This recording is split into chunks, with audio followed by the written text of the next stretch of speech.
seninle. Zorla da bir yere götüremez. Tamam mı? Boğuluyorum. Feraye, bir dur. Ferie terus berteriak dan memberontak pada Yaman. Dia tidak terima dengan tindakan egois Yaman, sementara Yaman menjadi panik melihat reaksi Ferie itu. Dia memaksa Ferie untuk tenang dan menurut padanya. Terjadilah perdebatan antara keduanya hingga mengakibatkan Yaman kehilangan konsentrasinya dalam mengemudi mobilnya hingga hampir saja menabrak sebuah truk. Keduanya shock, hampir saja mereka kehilangan nyawa. Saking shocknya, Ferie merasakan sedikit kram di perutnya. Melihat ini, Yaman berusaha menolong Ferie, tapi Ferie menolak. Yok bir şeyim, çekil. Tak berselang lama, Yaman dan Ferie kembali bertengkar. Beni bırak. Hiçbir sebep. Yaman mendesak Ferie agar jujur padanya tentang hubungannya dengan Ateş. Ferie pun akhirnya berterus terang bahwa dia akan menikah dengan Ateş. Ateş'le evleneceğim. Yaman kaget. Dia membujuk Ferie agar kembali kepadanya. Dia berjanji akan segera menceraikan Aleyna dan hidup bersama Ferie di luar negeri. Tapi bagi Ferie semua sudah terlambat. Hatinya sudah terlanjur sakit. Evet. Dia pun meninggalkan Yaman dan berjalan sendirian di tengah dinginnya malam. Yaman terus berjalan membuntuti Ferie. Sekali lagi, dia berusaha membujuk Ferie agar bersedia kembali padanya. Tapi lagi dan lagi Ferie menolaknya mentah-mentah. Sementara itu, Tuan Vural akhirnya mendapatkan berita tentang perkembangan pencarian pelaku percobaan pembunuhan Bora dari polisi. Berita yang sangat mengejutkan dan tidak disangka-sangka karena polisi mendeteksi bahwa sinyal HP Bora berada di kediaman Tuan Omer. Dengan kata lain, pelaku pemukulan Bora adalah salah satu anggota keluarga Gulsoy.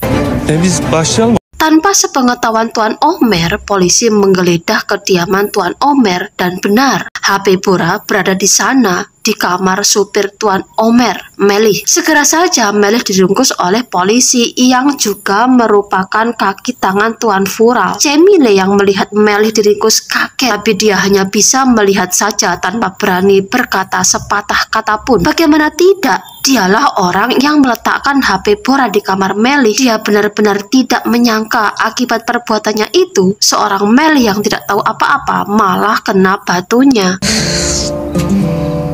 Tuan Vural benar-benar marah. Dia ingin membalas dendam atas apa yang dialami Bora putranya. Dia memerintahkan anak buahnya untuk menyekap Melih. Kemudian dia mengajak bicara Tuan Omer secara pribadi untuk meminta penjelasan atas apa yang dilakukan oleh sopirnya, Melih. Mengetahui Vural masuk ke kediamannya tanpa sepengetahuannya, jelas Tuan Omer marah. Ditambah lagi, dia merasa Vural menuduhnya sebagai orang di balik percobaan pembunuhan putranya. Okan merasa tidak tenang. Diam-diam dia menguping pembicaraan kakeknya dan Tuan Vural. Terdengar dengan jelas suara teriakan kakeknya. Perasaan takutnya pun muncul. Pelan-pelan dia mengambil sebuah pisau dapur dan kemudian dia selipkan di balik bajunya. Dia pun memberanikan diri memasuki ruang di mana kakeknya berbicara dengan Tuan Vural. Dengan suara gemetar, Okan berusaha meyakinkan Tuan Vural dan kakeknya bahwa memang benar terjadi pertengkaran antara Melih dan Bora di sebuah perempatan jalan. Peristiwa bermula ketika keduanya terlibat adu mulut dan mencapai puncaknya ketika Bora dengan sombongnya menghina ibu Melih. Melih kemudian memukul Bora hingga membuatnya pingsan tak berdaya dan membuang tubuhnya di tengah danau. Awalnya Tuan Vural tidak percaya dengan cerita Okan ini dan malah menuduh Okan sendiri yang terlibat dalam peristiwa ini. Namun Okan dengan segala permainan kata-katanya berhasil meyakinkan Tuan Vural bahwa Melih lah yang mencederai Vural, bukan dia. Tuan Omer berterima kasih pada Okan karena sudah memberi penjelasan pada Vural. Namun dia meminta Okan untuk merahasiakan hal ini dari Ateş. Okan pun jelas menuruti perintah kakeknya itu. Ketika Ateş bertanya pada Okan tentang apa yang tengah terjadi, dia hanya menjawab bahwa itu hanya obrolan bisnis semata.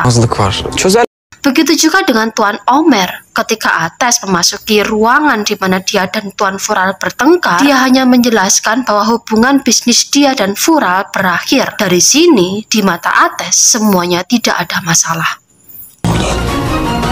Sementara itu, Okan diam-diam menguping pembicaraan Fural dan anak buahnya. Dari sini, dia tahu bahwa Melih tengah disekap di tepi danau dan akan dieksekusi malam ini juga. Perasaan bersalah Okan memberanikannya untuk pergi menyelamatkan Melih tanpa sepengetahuan Tuan Omer dan Ates. Benar saja, Melih dalam keadaan terikat memelas memohon pada Okan agar dilepaskan karena dia merasa tidak tahu apa-apa. Namun sayang, tindakan Okan berhasil dipergoki oleh anak buah Tuan Fural, Burak.